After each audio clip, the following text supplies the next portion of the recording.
The webinar today brought to you by IQNavigator and Yoh. We're going to talk today about the secrets of building a business case for better contingent labor management. So we have a few kind of housekeeping items that I want to go over quickly before we get started here. We're happy you could join us today. You are muted, and we do want to have you participate in the conversation. So if you have any questions, please type those into the question box you should have in your panel there, and we'll get to those at the end. We're going to let our speakers go through the presentation, and then we'll address any questions that we have at the end, obviously with time permitting.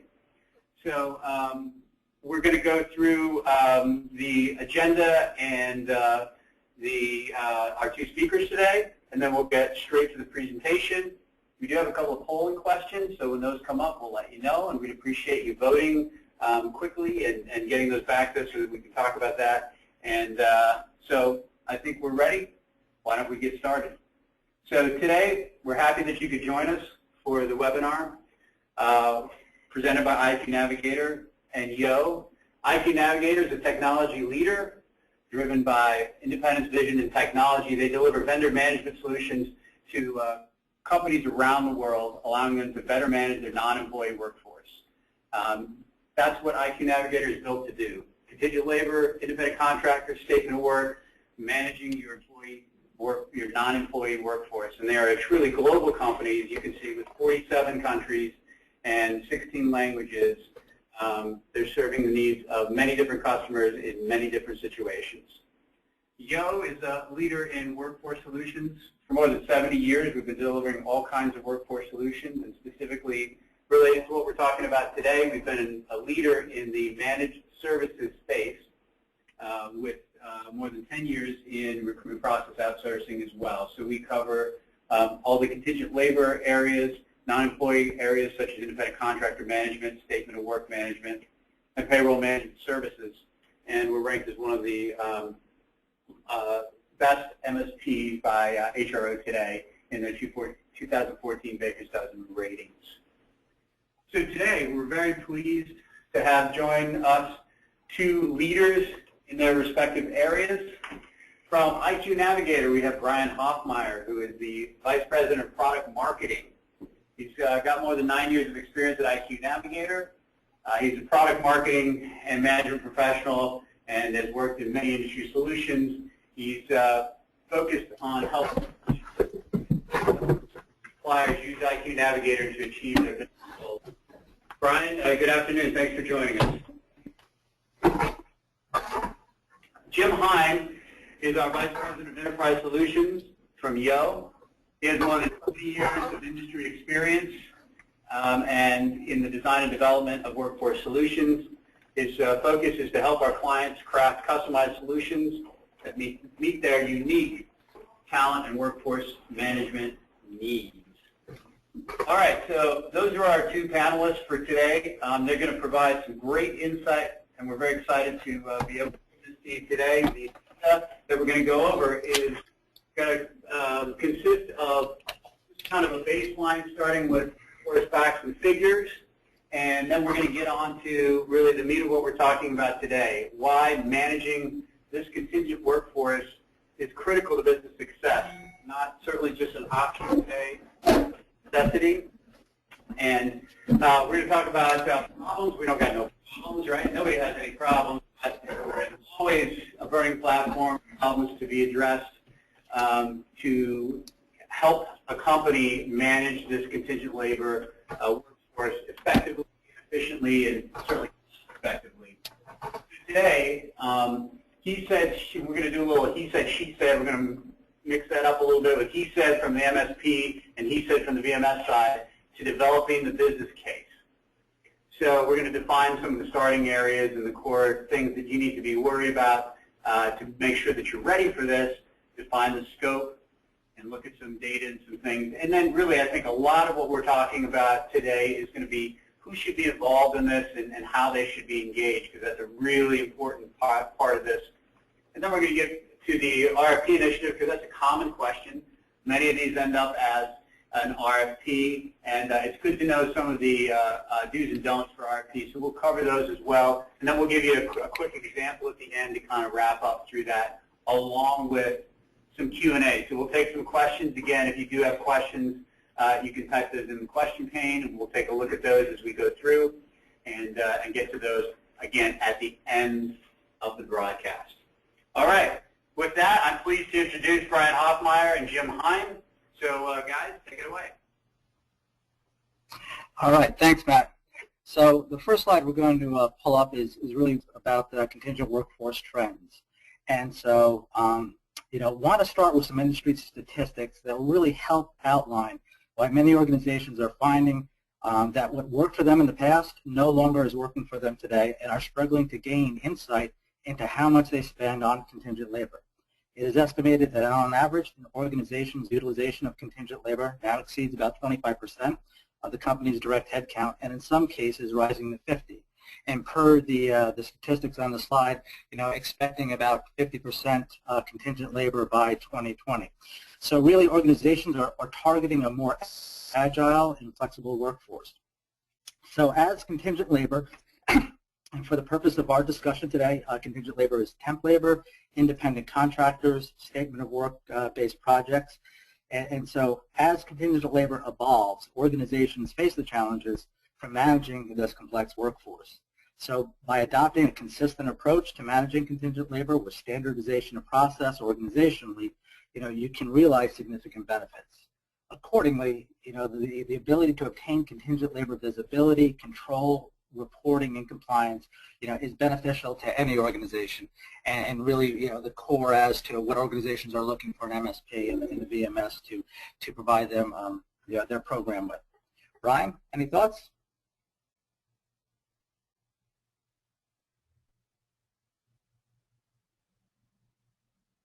Okay. So let's start with the definition of an MSP. So MSP is responsible for managing all aspects of an organization's contingent workforce program. Responsibilities include program management, inclusive of temporary staffing, IC management, and SOW management, supplier selection and management, order distribution, consolidated billing across all of the suppliers, and really utilizing a vendor management system to get that done. Brian, you have some insight you'd like to share? Brian, I think you might be on mute. Hello? Okay. We have a little issue with Brian, so we'll continue on. Why don't you continue on, and we'll get Brian back up. Absolutely. So transitioning to an MSP VMS program, it really is a business transformation, and ideally requires engagements of key stakeholders. And for many organizations, MSP VMS program represents a necessary change to really take full advantage of the growing contingent workforce. As the economy continues to shift, many organizations are recognizing much of their operating costs as well as their competitive advantage lies within their workforce. And the demand for agility has caused organizations to employ a more flexible workforce model. And therefore, the acquisition of human capital and using human capital as a description of contingent and direct workers is fast becoming a strategic consideration for all companies and organizations. Realizing the strategic nature of their investment in the workforce, organizations have a heightened awareness of the cost and desire to determine their return on investment. So we'll probably discuss return on investment frequently throughout today's session. Okay. And even though the focus is on a return on investment, an MSP, a VMS program, is substantial. Even though the return on the investment of the MSP program is substantial, it's sometimes difficult to get it approved for organizations because the costs and the benefits are spread across the entire organization and may not be easily recognized, especially in a decentralized environment. So the title for our discussion today is really Unwrap the Secrets of Building a Business Case for Better Contingent Labor Management. So let's start with the basics. The starting point for everyone will be different. For some people, they'll be looking at an MSP VMS for the first time, and for other attendees, we'll be looking at how they can expand upon an existing program and how they can build out and get more benefit through their existing MSP and VMS program.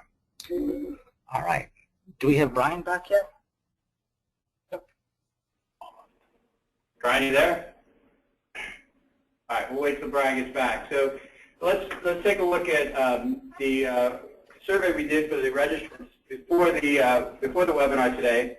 What we asked was, what are the biggest challenges you face in contingent staffing management? And ask them to check all that apply, because obviously there's multiple challenges you have, and you can see through the distribution here that there are a lot of common challenges throughout the contingent staffing management area, whether it's multiple vendors or trying to streamline the process overall. But you can see there's a couple of spikes that are apparent in sourcing and or hiring contingent labor, getting them into your organization, and then reporting your metrics has always been a big one, because visibility is kind of a key to what we're talking about today, and one of the reasons that companies need to have visibility into their contingent labor spend. You can't manage something you can't see. So I think it's interesting that this distribution kind of goes across. There's many different reasons and goals that you're trying to accomplish when you face some of these challenges across all of the contingent labor spend that you have. Any other thoughts that you have, Jim? Those are really what we see predominantly. So, as we get into the business case development, we'll see that there are some core tenets, and really the feedback and the webinar results to the poll kind of align with those core tenets. So the importance may be a little bit different, but sourcing and talent and reporting and metrics are up there, as well as reducing costs and supplier management. So all core components with regards to some of the challenges that are out there and core tenets of building a business case. Right. Makes sense. And one of the questions that might come up is, what is ACA? So compliance under ACA, you see on the far right there. That's the Affordable Care Act and Obamacare that's coming into play now with employees that are there that are really full-time employees. Many companies are looking at temporary workers as a way to get around having that requirement of providing health care to their full-time workers. Great. I think we have Brian back with us. Is that correct? I think so. Can you guys hear me now? Yeah. And welcome back. Oh, great. Sorry about the technology difficulties. I've agreed with everything you've said so far. So great job, and we'll keep on as planned. All right, great. All right. So, one of the most important factors of preparing a good business case is really articulating the problem statement. Each organization needs to assess their own priorities. If you have limited visibility into your contingent labor workforce and your management is siloed, you can be missing out on millions of dollars in cost savings by not managing your contingent labor in a holistic approach. In general, there are 4 key tenets that can drive your business case for an MSP VMS solution. And I believe that if you focus on any of these core tenets in your business case and they align with your organizational objectives, you'll really be off to a good start. So if you look at the 4 key tenets, it's increased access to talent, it's reduction of cost and cost optimization and efficiency, it's increased visibility and reducing risk. So, let's start with, the first one, which is really increasing access to talent. So, the real benefit of the business case is improving access to quality talent as part of your overall workforce strategy. That is imperative. So what could be more important to any organization than your people in your workforce? So an efficient MSP VMS program will ensure faster access to better talent by speeding time to fill, honing talent acquisition processes and channels. Many companies can identify qualified and available talent faster than their competition. So getting the competitive edge in the marketplace, is key and paramount. So if we look at the next point, reduced cost and improved efficiency. So really, cost optimization and process efficiencies. Typically, this is one of the key business case drivers and the most common driver, followed by risk mitigation. And really, cost savings is the #1 driver for the business case, ROI, but it really is a derivative of the program. And from my perspective, if you develop the program based on your business objectives, you will achieve greater savings, and we see savings, with regards to the implementations of the MSP VMS programs of 9 to 14%, and that's quite significant. So, Brian, you want to take us through reduced risk and compliance? Sure, Jim. So there are many different kinds of risk that can be mitigated through a well-run contingent labor program managed through a VMS and MSP. Those include co-employment risks, legal risks, internal risks, risks to your company's financial well-being, and of course regulatory risks. A big risk of late that's certainly on everyone's mind is risk related to the Affordable Care Act, to the ACA. And the regulations around the ACA are ever changing, and they're very complicated. No one really knows how they're going to be fully enforced. But we do know that you have to have visibility into your contingent workforce, into the pay rates, into what your suppliers are doing to be compliant, into your contracts, in order to make sure that you're mitigating as much of that risk as possible. And without a well-run VMS and MSP program, you won't be able to do that. And then the fourth real key tenet of a strong business case is around the increased visibility that an MSP and VMS program will bring to you. You've got to know where your resources are, where you're spending your dollars, where the people are located within your organization and what they're doing across your business. This will ultimately really enable better decision-making and ability to justify the investment, the large amounts of money you're spending on the contingent workforce. You can't measure it, you can't measure your success and truly manage it until you can truly get that clarity and visibility. Really what we see is that as clients become more mature users of VMS and MSP programs, visibility and the decision-making that it drives becomes the most important part, the most valued part of their program. Back to you, Jim. All right. And I think we're ready for a poll.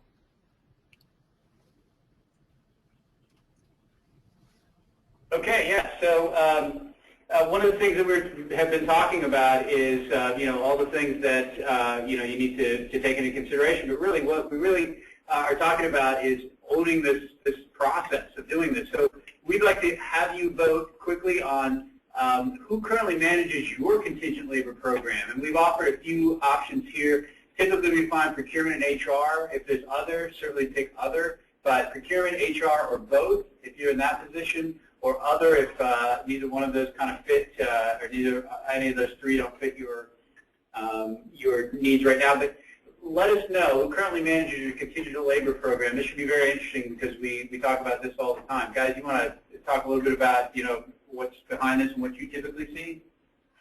I'll kick it off on that. I think that sometimes if you see that the company's view, right, is that it's a talent program, you see it more aligned with HR. And if the company's focus, and is more so on cost optimization and cost savings, sometimes that's going to align more to procurement. But I think one of the variables there is organizationally which one of those functions is more centralized throughout your organization. And I think that the organization that's more deeply centralized and can drive those processes and policies and program adoption is probably going to be best suited, for your organization. Ryan, your thoughts? Yeah, one of the strong trends we've seen is that the programs we feel are the best run are ones that have combined ownership in procurement and HR. It sort of brings the best of both worlds. You get the cost savings and supplier management focus from procurement and the talent acquisition focus from HR that's focused on getting the right people in the door at the right time to support your business needs. And these programs tend to be the most progressive and really deal well with changing both business needs and regulatory requirements. Awesome. Okay, great. Thanks for the insights. We're going to close the poll now. You should have voted by now. We're going to take a look at the results of the poll. So here we go. So guys, you want to tell us what you see in these results? What do you see? We see that to Brian's point that really both. And you see a combination of that. A lot of engagements really start with procurement leading the RFP process and then also the contract ownership. And then at some point that relationship does transition into HR. So that alignment or both are critical, and both are seen as key stakeholders in the program. Exactly, and I think the one comment is there's a significant percentage here where it says other is managing it, and we do see that from time to time where maybe it's an IT procurement group because IT does so much in hiring and engagement of contingent labor, or maybe it's a finance group that's really managing. That's probably what that other is comprised of. Excellent. All right. Thanks, everyone. Let's move on back into the slides. All right. Okay. So, really, what's the road ahead? And as you look to build out a business case, it's good to understand the expected time frame for the initiative. So let's start with a reasonable project timeline and expectation to implement, an MSP VMS project and initiative. Because when you look at the depth of how long this project could take, part of having that understanding as you go to your sponsorship and stakeholders for approval, is really understanding the scale and scope of time and resource commitment. So if you look at pre-RFP, possibly 6 to 8 weeks, data gathering and stakeholder alignment are critical there. We see a typical RFP process somewhere between 13 to 26 weeks, inclusive of presentations. Contract negotiations, I would say 8 to 10 weeks would be best. We have seen some go out several months, and so that's that's not ideal, and want to make sure that you can kind of mitigate the time frame with regards to the contract negotiations. Implementation, 12 to 16 weeks. So totally, you're looking at a project that could be 39 to 60 weeks out. And so, where you can reduce some of those time frames is critical. What I would say is that, implementation is typically the one segment that tries to get condensed the most. Everybody wants the implementation to go from, 20 weeks to 16 down to 12. But to me, that's the most critical. So if you can take time out of some of those other process steps and add more time to the implementation, I think you're setting your program up for better success. And the one thing I would add there is that, because this project could go out a year and maybe even 18 months, the timing, you want to make sure that it's coordinated with other organizational initiatives and priorities. So if there's SAP or Oracle or Workday or ATS implementations or initiatives, you need to factor that in with regards to prioritization of resources and stakeholders. So Brian, what are your thoughts? Yeah, I couldn't agree more. One of the things that I really want to emphasize is that you've got to treat an implementation of an MSP and VMS program like the complex enterprise-wide implementation that it is. This is as complicated in some ways as implementing a large ERP tool. There's a lot of moving parts and a lot of things you have to consider in order to get it right. Cutting corners simply to reduce the length of time is going to lead to issues in the future, and those issues are going to really end up impacting the success of the program and the ability for you to realize your goals for your contingent labor program, no matter what those goals are. And one other point that I think is critical is, again, understanding the time and resource requirement, but sometimes we do see initiatives that really lack urgency in the initiative. So other priorities will come up and kind of sidetrack the project. But really, if you look at having urgency to the program implementation, you really have access more to cost optimization and cost savings, and that is really impactful. If you take let's take a program, I'll use big round numbers because it's nice to use and easy to remember. A program that might have about $50 million in contingent labor utilization, and if you take about 10% cost savings on that, right, it would be about $5 million in total cost takeout and cost savings.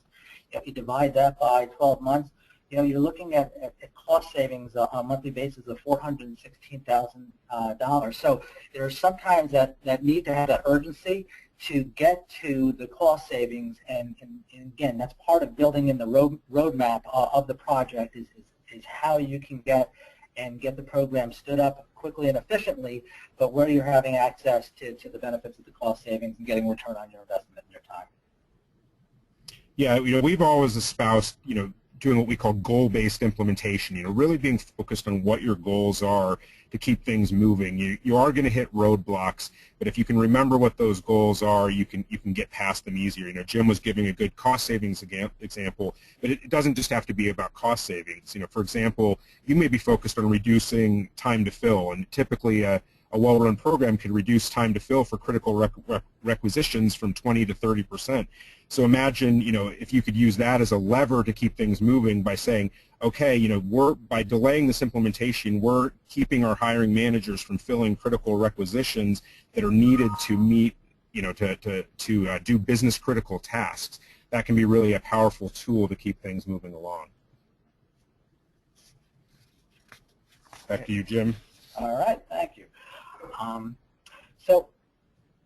So let's discuss, what you really need to start the journey on the right path and not lost, and that's a critical point.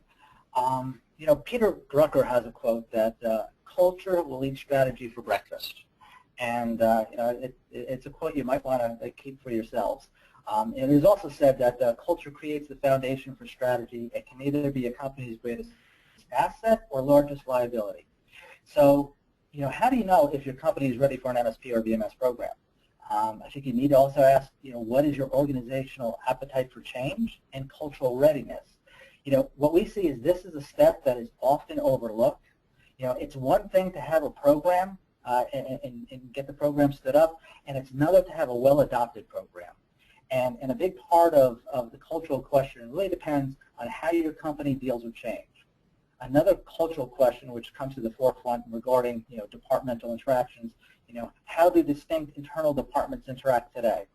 So in order to assess your cultural readiness, you really need to ask, what are the expectations of your hiring managers, and as well as, what will be the governance structure or the controls put in place to guide the relationship moving forward?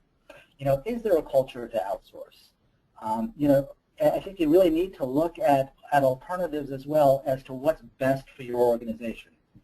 So, if your organization is not one for outsourcing, then it could be best to self-manage your MSP, right? And if you've got the talent and the resources and the skill sets, and then utilizing a VMS. So really, what you want is get the best adoption for your program and look at all alternatives as to what's going to align the best and be the best adopted program, for your culture. Because the biggest impact on the readiness of your organization, is going to be made by HR and procurement leadership as well as executive leadership.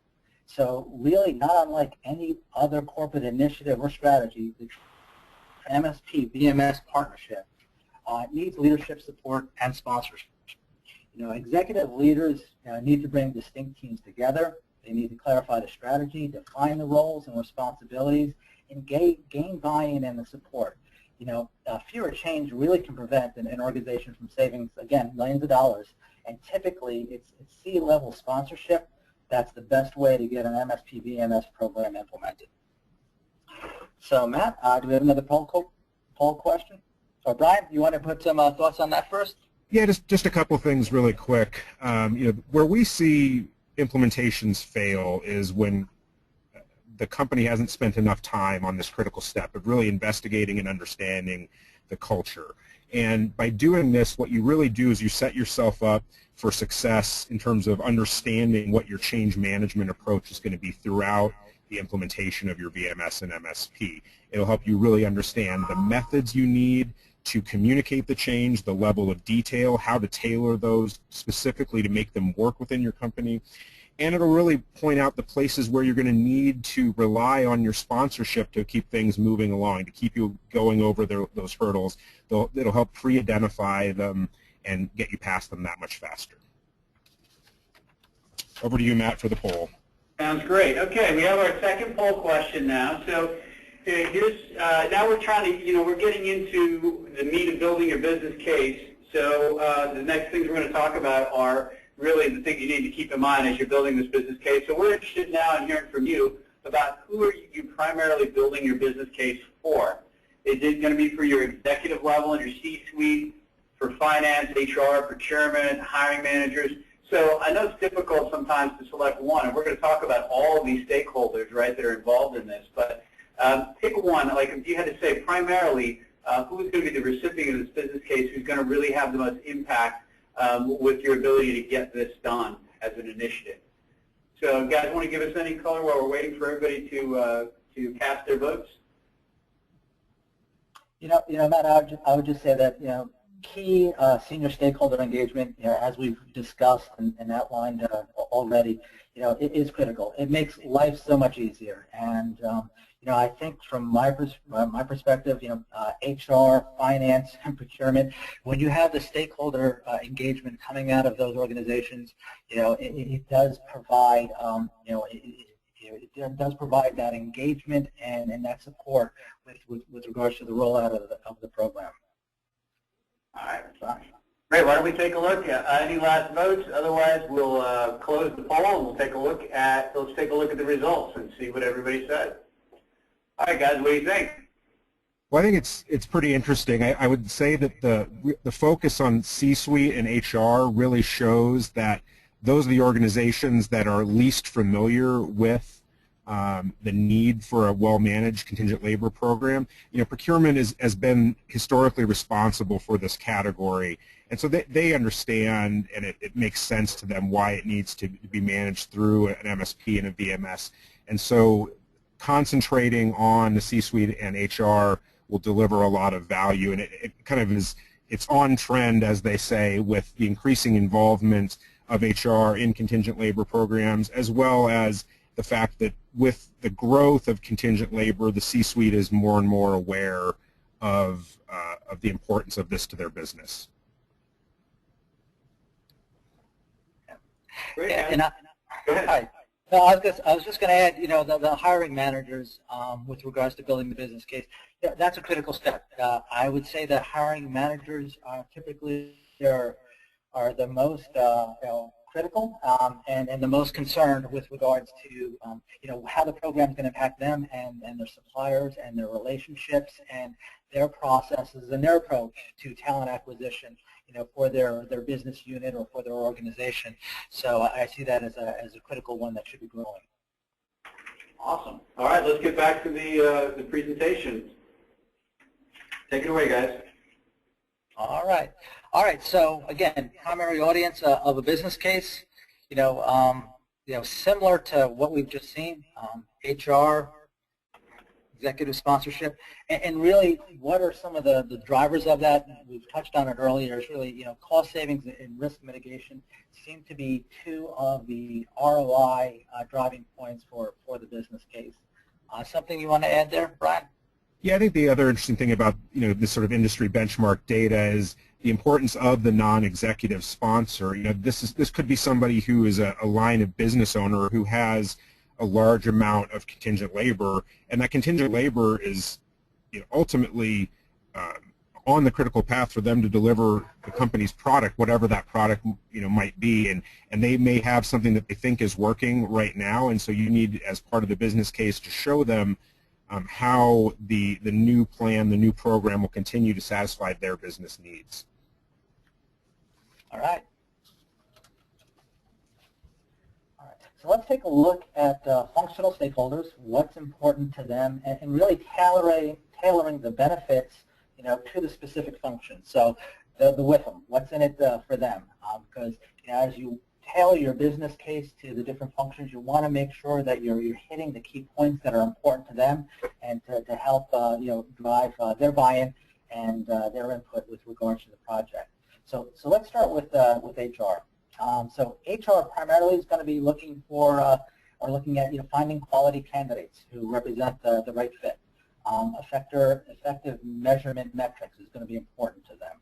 Process effectiveness, again, increased access to talent and talent channels.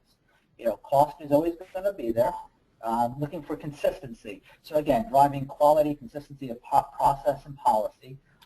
Mitigating employment risk and co-employment, and being able to, again, mitigate regulatory and various policies and legal compliance with regards to onboarding and other components. So really, HR typically sees itself as the best place to manage the contingent workforce, and there's undoubtedly a lot of strength to that argument. But I'd say that now more than ever, organizations' workforce is a key competitive advantage, and HR has a critical role to play in that. Brian, your thoughts? Yeah, I certainly agree. One of the additional things that I see HR being really concerned about is that as the percentage of the workforce that is non-employee increases and becomes a bigger and bigger part, they're very concerned about workforce mix. HR really wants to make sure that the organization has the right mix of non-employee and permanent workers to fulfill their talent requirements as the company grows, moves into new geographic areas, new lines of business, and a well-managed program is going to help provide that visibility, determine what the mix is today, and gives you the ability to plan for what you'll need in the future. Great. All right. So if we look at procurement, right? So what's procurement going to be interested in? What are their key concerns? Going to be a little bit. We'll move cost up to number one. Reducing unnecessary spend, risk and compliance going to be critical. Supply chain management of the suppliers and also statement of work. And in contrast to HR, procurement's primary concern will be ensuring that the organization's expenditures are kept as low as possible. I'll also say that, in recent years, there's been some growing trend for procurement to be seen as ideally suited to managing the contingent labor workforce, based on the idea that employees are effectively, can be looked at as another commodity an organization, needs to procure. And there are numerous factors that make MSP an ideal solution for procurement management. But I would also caution that when treating talent as simply a resource, you need to be very careful, because after all, there is no other single commodity that has such an impact on your organization's performance as your people. Right? Yeah, I think the other big area of focus I see from procurement when it comes to compliance is around contract and really automating and ensuring that that the contracts that they've done a great job of negotiating with their suppliers are complied with. These contracts often have complex terms associated with them, complex rate tables, and other terms that need to be complied with. And without an automated solution, it's impossible to do that. And so one of the things that we see is that by capturing all those terms and conditions in a VMS and monitoring them, you can save a lot of time and money, a lot of procurement resource, and let your procurement team focus on more strategic things than simply making sure that every single T and C has been addressed correctly. Got it. Thanks. All right, so now let's look at what finance is going to be focused on. And to me, finance looks at really total value. Those would be the key words. So they're concerned really with delivering true cost savings. So they're more skeptical around the cost savings, very interested in how that cost savings is going to come in, when it's going to come in, what's going to come in year one of the program, 2, 3. And so they want to get a sense as to what's going to be true savings to them, what's going to be cost savings and cost optimization. Ensuring that quality is not compromised. So that ties to the total value. Very interested in compliance. And as with any business solution, finance will, it must be convinced, more so than some of the other functions, of the worth of the MSP VMS program. In light of some of the cost-cutting and austerity measures that have dominated the business scene in recent years, this is even more critical. So MSP has proven to be an ideal means of reducing contingent labor costs while improving quality and efficiency. At the same time, you have to have a good ROI and a value proposition for finance. And if you have that value proposition and that ROI for finance, you will see that there will be a very strong stakeholder and a very strong voice at the table with regards to your business case. So if we go back to the prior poll, finance was not one of the functions that was, in the top 2 or 3. But I truly think that if you have a good business case and finance is on board, you've got a strong partner with regards to your initiative. Right? Yeah, one of the things that I also see finance really interested in is the invoicing process, and this lets a little bit of the integration geek in me come out. Prior to a VMS, the process for invoicing and paying for contingent labor is complicated and fraught with a lot of errors. Yoh and IQN have one joint client whose AP department was receiving upwards of 700 invoices a month from different suppliers, and they had no idea if these invoices were accurate, if they'd been authorized, and so the process to pay them was lengthy and had a number of potential points for error. And we were able to implement a consolidated invoicing process that was able to cut that down to 4 invoices a month, 1 per week, and that it was completely automated, so entry and reconciliation was almost eliminated because the client was able to electronically load these invoices and then pay them automatically. And that has huge value to the finance team because they're able to save so much labor there. Suppliers and others like it as well because it results in a very consistent and very consistent payment stream. All right. So let's move on to the next two functions. Of the hiring management and then the case for IT. And I know that everybody's going to be very interested in the case for IT. But very important is really the business case for the hiring manager, right? So as I mentioned earlier, they're going to be very concerned with the size of the candidate pool, supplier relationships, quality of candidates, time to fill, time to productivity. And typically interested in the general speed and efficiency of the recruiting process. Hiring managers are sometimes the most skeptical of an MSP and are weary of losing control of the talent acquisition process and the supplier relationships. And we touched on that earlier, and that we see as being one of the key stakeholders that is more and more engaged because they are really that user group and the power user group. Right? Yeah, I find that hiring managers are always wary of new processes. They like to do things the way they're used to. I'm a manager myself, and I know that's true when HR or somebody puts a new process on me. And so, we've talked about the importance of change management, and so it's important to ensure that your business case really tells how you're going to deal with this change management impact on your hiring managers throughout and after the implementation. Then when it comes to IT, IT is an important stakeholder, not just as a business stakeholder. They're a significant user of non-employee labor. They're hiring managers, so you need to understand their pain points and needs. But one of the things that we often see is that they are an important buying process stakeholder. We've seen cases where IT is brought into the process late and adds additional steps to the process of engaging a VMS and an MSP, and that leads to delays. So you need to make sure that you're involving them early in the process so that they can do things like vetting the VMS provider's architecture and security methods to make sure that they're compliant with their rules around implementing a software as a service solution. And then finally, integrations are an important part of a well-run program, and IT is going to have a viewpoint on that. And they're going to want to make sure that your selected provider is able to integrate with your systems and able to do it in a way that saves time and money for them and results in the lowest effort because IT is obviously, as you know, is always faced with many, many conflicting priorities. Back to you, Jim. Great. And I'm going to move on to really the case for C-suite. So we'll touch on the last one. So for enterprise solutions to achieve the maximum success, it really does need the backing of C-level stakeholders. Without the support of the C-suite, it can be difficult for any initiative to have serious business-wide impact. While all the stakeholders, concerns about the contingent workforce are relevant to senior leaders, they're primarily focused on its ultimate bearing on the business, and that is the bottom line and getting back to the ROI. So in an age of global skill shortages in key areas, business leaders, want to be sure their organizations have the ability to attract talent. And right now, 1 in 4 CEOs have said that they were unable to pursue a market opportunity or had to cancel or delay a strategic initiative because of talent challenges.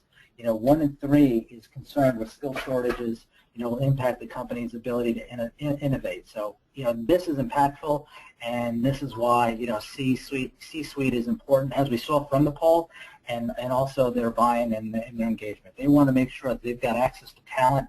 There are talent gaps out there, and want to make sure that they're efficient and effective with regards to grabbing the best talent, for a competitive advantage. Ryan? Yeah, I agree completely. I think it's just important to focus not only for each C-suite member on what's important to them, but how you can, by implementing this, help them impact the rest of the business. C-suite is obviously a strategic member of the business, and so they want to see themselves as contributing across the business, not just to their specific area. All right, great. All right, so defining the scope as a solid starting point. So we've discussed today, problem statement, core tenets, importance of culture, key stakeholders, and now, let's move into defining the scope. once the business case has been developed and proven, determining the beginning scope of an MSP VMS program, the following slide, as you see it, this is the typical scope of MSP spend management programs and relative to overall usage. In addition to understanding total cost by category, it is also important to understand where there is the most spend and which categories can be impacted the most. So, understanding, what the skill component is, right? Temp staffing, independent contractor vetting and management, compliance, statement of work management, and then also understanding organizationally based on how you're structured, centralized, decentralized, conglomerate, what are the divisions or the business units that would be in that initial scope, again, by geography, and also regionally and nationally. So this is the point where you'd also look to identify what are some of the must-haves and the nice-to-haves. And then as you're able to determine your scope and really hone in as to how the program or the project should start, you start to see some of the formation where some of the program model questions may start to come up. And what I mean by that is, a program model vendor neutral, or a hybrid model, or an MSP with a master vendor component in it. If the composition of the contingent labor force is heavily on the light industrial side, that type of model may make sense. I personally feel that you don't need to identify the exact model at this point. It is a little early, but you let the solution develop to meet your contingent labor objectives. But this is the point where you can start to see what type of model might be best for your organization. Brian, you want to add some insight? Yeah, a couple of things there. One is I find it's often valuable to focus on your current process pain points and use that to identify what part of your organization you may want to implement first in. It may not be the part of your organization that necessarily has the most amount of spend, the most headcount, but the one that's experiencing the most pain, that might be exposing you to the most risk, and try to tackle them first. And then, if you're needing to decide on an initial scope and how to phase it out, you may want to make sure that what you focus on really captures all elements of your business sort of in microcosm, so that when you roll out to other parts of your organization, you can say, yeah, we've already been there, done that with another part of our company that looks a lot like you, and for that reason, we're confident we can meet your needs. Great, great. So when you look at scope, some of the attendees may be saying, all right, well, scope is great, but how do I pull the information so I understand my scope? And what we've seen is that is one of the biggest challenges or hurdles, or most common challenge, is really aggregating the data. So I know that a lot of companies are challenged with pulling data from disparate systems, identifying what the organization knows and does not know about their contingent labor channels, utilizations, policies, and procedures. Filtering out labor-based categories from a broader set of service categories, can also be difficult. So, some categories such as temporary spend or professional services spend, are more obvious. Business services spend, such as SOW, IC, and consulting, can be much more difficult to catch because they're not traditionally considered in the labor spend. And some categories may require, separating the people costs from non-people costs, such as travel, telecom, or facilities. So, the bulk of the data is available in existing systems and internal systems, but it really can be difficult to have full visibility into the contingent labor spend. It could be the data could come from the various AP systems. Some organizations may have multiple AP systems, your ERP systems from security, and so being able to pull and aggregate that data, can be a challenging first step. So really, first of all the vendors must be coded correctly in the systems to be able to quickly find them, and we know that that's not the case all the time. And then secondly, data must be pulled out manually from the multiple systems. Got to be massaged, aggregated, purged, and then I think the third step is that each worker type, they do have different burdens, tax implications, by location or business unit. So really arriving at a reasonably accurate understanding of total contingent labor and putting that into your scope, is a bottom-up approach, and a lot of organizations see that as one of the first challenges and hurdles. So what have you seen, Brian? Yeah, I certainly agree with all of those things, and we can certainly provide a lot of detail on how to best find out all the information about your current spend so that we can best phase out your implementation. So maybe let's move on to the final slide, or one of the final slides. Okay. All right. So now that we've wrapped our arms around the contingent labor spend, let's focus on the RFP and identifying potential partners. So the goal is to provide, when you look at how to source and identify the right partners, really the goal is to provide the needed information that the MSP, VMS providers need, so they can articulate a solution and a program model for your business. Sometimes those running an RFP often can be surprised when a few providers decide not to participate in a specific process or in the process. And the most common reason is that they're reluctant to commit resources, to competing in the RFP, if the requirements and the scope of the opportunity are not clear. So it comes back to clarity of the opportunity, clarity of the scope, and then being able to develop a solution off of that, a winning solution to be able to be impacted to the customer's strategic objectives. So part of the challenge of putting together a strong RFP process, as we see it, is really understanding of how a provider is going to be successful in your environment and in building the RFP from that standpoint. Sometimes we see RFPs that have 250 or 300 different types of questions, and they've been aggregated from many different supplier RFPs that they've asked to use as a sample, and so that really doesn't make it a very comprehensive RFP because it doesn't allow for the strategy, and it doesn't allow for the specification to really coming through. And the other aspect I would say, with as you go out and you start to identify partners for the RFP and for the initiative, is again understanding your company's corporate culture and aligning that with the MSP's culture. It's important that the cultures do complement each other, and we have seen that sometimes a program can struggle because companies just don't jive or mesh together. So you really want to take a look into the culture and the organization of your MSP or VMS partner. So Brian, comments on that? Yeah, I mean, I think it's really important to think about how your potential VMS and MSP work together and what that gains you as an organization. We see that really from two key things. One is a better implementation experience because the companies have worked together in the past.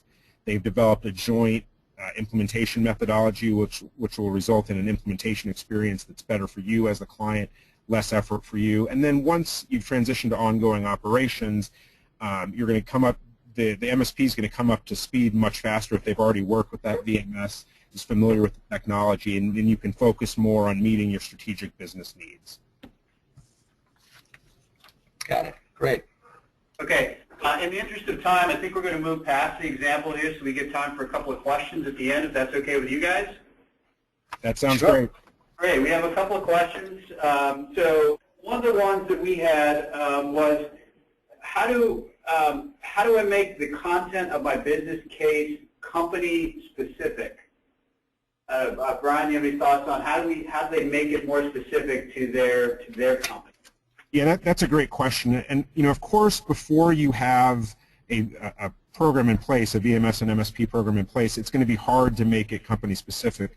But what you can do is you can use examples from like companies, either companies that are competitors of yours that maybe already have a program in place, or companies that are experiencing similar economic conditions.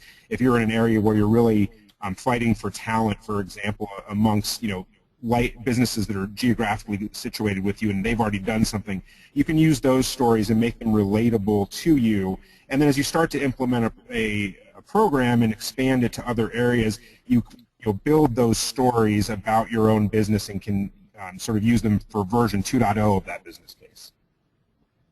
Excellent. That makes perfect sense. So one of the other questions we got was, what if you have a VMS in place already? How does that impact your timeline? Any thoughts on that? Maybe, Jim, if they already have some technology in place, but now they're looking to maybe manage it a little bit differently?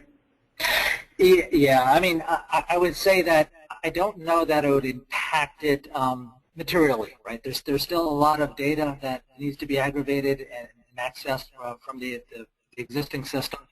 And so, not being the implementation spokesperson, but I would say that you'd still be looking at a timeline of probably about 12 weeks. So, depending on what is available, access to the data and the reports and the resources available to move this type of, working from an existing VMS into a new VMS and new MSP program, I would still say it would take about 12 weeks on average, but again, could be reduced and mitigated by accessibility to the information. Excellent. All right, thanks. I think this one's for Brian. My IT department thinks that we should use our ERP's procurement functionality to manage contingent labor.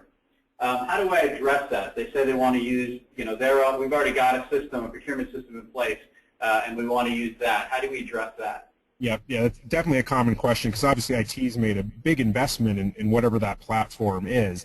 And really it comes down to the fact that in our belief, but more importantly in the belief of sort of independent and neutral analysts, is that those systems, those ERP systems don't have the breadth and depth of functionality that a built-for-purpose system like a VMS does, and so we can very easily help show what additional functionality the VMS will allow for that will help you meet business goals. And then we also typically see that when it comes to trying to put sort of force a round peg into a square hole and use an ERP's procurement functionality, you end up actually spending a lot more money because of customizations that are needed to that ERP to make it sort of work for you. And that in addition to more money, it takes more time to get that implemented, and so it delays again achieving those business goals. Excellent. All right, we have time for maybe just another one or two here. We had a question on that someone posed about how our CPO is solely focused on cost savings. I'm worried about the worker quality. How do I persuade him or her to reconsider that focus on cost savings? Any thoughts or any suggestions? I think it comes down to providing examples of why it's not just about cost. It's sort of the you get what you pay for adage rings true here. If you're always focused on cost, you may not be getting the results that you need. So if you can show statistics either from your own company or like companies where the lowest cost resulted in maybe more turnover, workers ending more quickly or not meeting the manager's actual requirements for that requisition, it quickly becomes an easy sort of equation to show to the CPO. Yeah, and I would just add the same vein. That it comes down to worker quality, turnover and attrition, what the productivity advancements can be with regards to it, the quality to fill, and it really the access to talent, being able to have more and broader access to talent that has the skills that's going to be efficient and effective, in the culture and the workplace. So those are both great suggestions. Thanks. We're at the end of our hour. To be respectful of everyone's time, we'd like to thank Brian Hoffmeyer. Thank you, Brian. Thank you very much. Jim Hine from Yoh, thank you. Thank you, Matt. Thanks everyone for joining us. We hope this has been informative for you. We will have slides available to you, so you'll have access to these slides, so we'll put those out and let you know where those are. We will also have a recording of this, so if you want to listen to our voices again and get all the information in person, you can do that as well. Speaking of in person, if you do have other questions, anything else you'd like to follow up on, Brian and Jim would both love to talk to you, so we can put you in touch with them if you do have any further questions or want to explore anything else that we talked about today, or either the services of IQNavigator or Yoh. So thank you all for being with us today. We hope you have a good afternoon or evening. And join us again for our next webinar. Look for those on our websites, and we hope you can join us at a later date. Thanks. Yeah, thank you, everybody.